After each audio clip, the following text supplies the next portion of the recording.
Ma, napatulog ko na po si Jeremy. Good. Finally. Mala. Maagang umalis si Leon. May binili lang yun, Ma. Pabalik na rin po. With pizza for me. Ay, for us po pala. Nakakahalata na ako, Christy. Nung una, damit lang ni Jeremy ang dinadala ni Leon dito. Tapos ngayon, pagkain na. Baka sa susunod, ang sasabihin mo na sa akin ay sinusuyo ka na ulit ni Leon. Hindi rin naman ako papayag, Ma. At saka, sapat na tong setup namin. Okay na po ito. Tito Leon, he's here. Ang bilis, ah. Nga. Ma'am, Oh, may mga tao po. Nakapasok. Mga tao? Ano? Teka lang.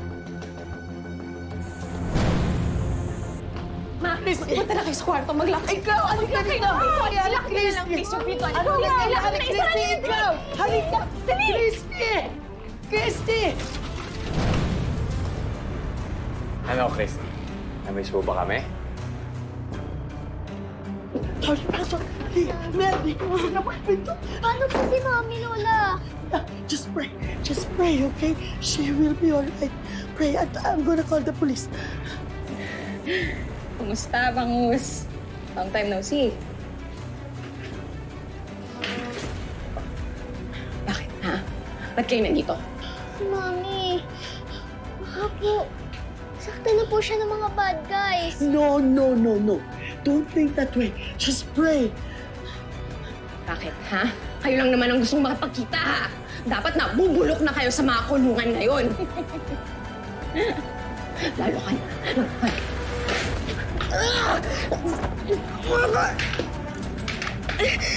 Rico! Tara na. Tara. Pwede na to.